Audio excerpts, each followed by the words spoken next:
everybody can see that.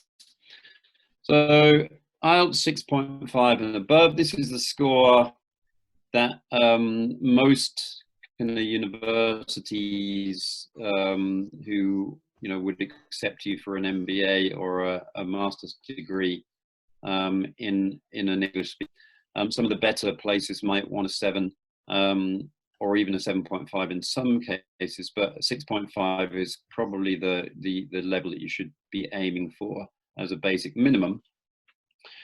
And it's good to try and aim for that in all of the skills. Again, sometimes universities might ask for a 6.5, no lower than 6.5 or no lower than 6.0 in any of the skills. Okay, and particularly with an academic course, the writing they'll be particularly interested in. So we're going to focus today particularly on the writing and the speaking because that's the thing that most people find the most difficult with the IELTS test, and also because that's the thing that is probably more different in the IELTS test compared to other tests. So somebody mentioned they want to know about transitioning from the TOEFL to the IELTS, and certainly these are two things which are quite different.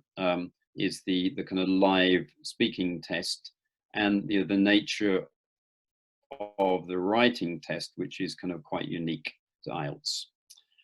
Oh. Okay, so here's the kind of basic overview. We're going to start just by what the IELTS test is.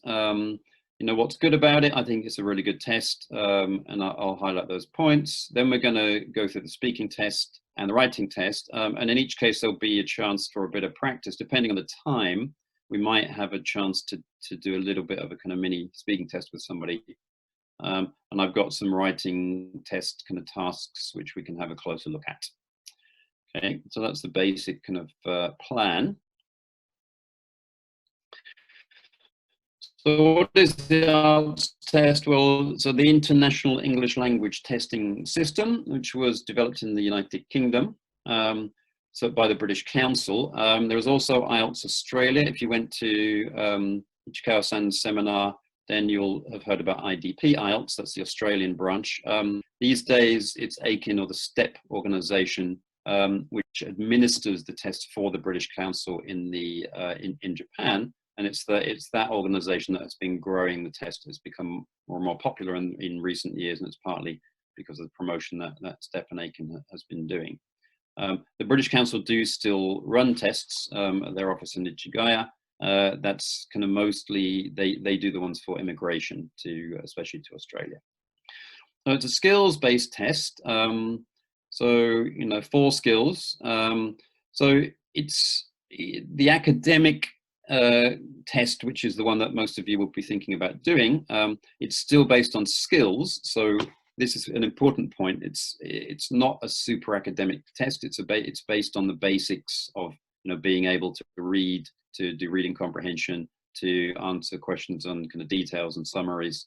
So on that kind of basic level of skills. So if you build the skills that you need to read effectively, to write effectively, then if you combine that with knowing something about the test, and that's how you're going to be successful.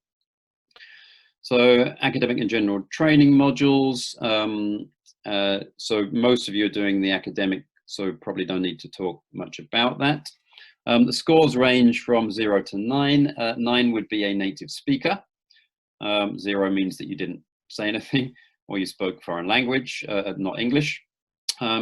So the reading and listening are scored from a template. Now this is important because you cannot make any even small mistakes when you're recording the answers to the reading and the listening, because they're marked by office staff who don't know much about the actual kind of the test performance. They would just mark it from a template. So it's very important to copy the answers carefully and to use the correct spelling. That is also important. Okay, so the speaking and writing, which we're going to look at today, are scored by an examiner using descriptors, and this is what we're going to spend kind of most of the time looking at, is these descriptors, which are descriptions of the what it means to be a particular level. Okay, so we're going to take a closer look at those.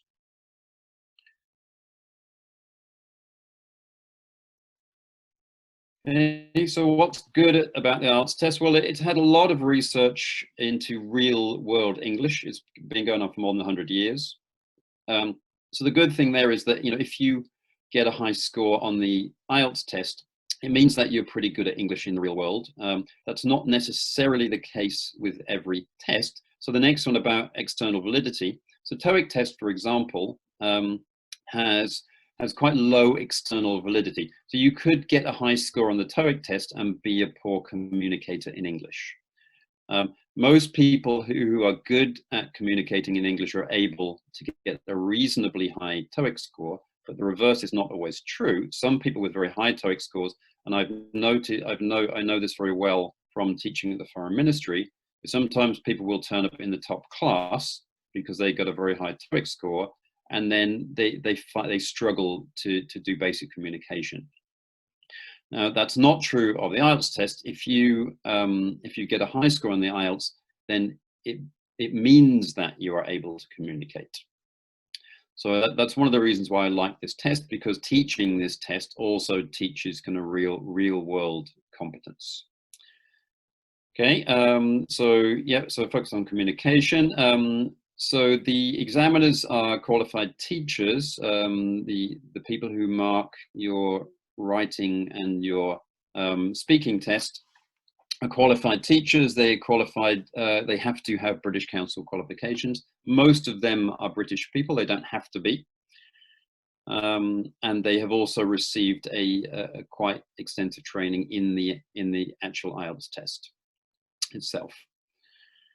Okay, so I used to be an examiner. I'm not an examiner now, which actually gives me a little bit more freedom to talk about the test. People who are examiners are kind of have to follow kind of secrecy, but it's a few years ago when I was an IELTS examiner, so there are no real restrictions. So I'm allowed to talk a bit more freely about the test.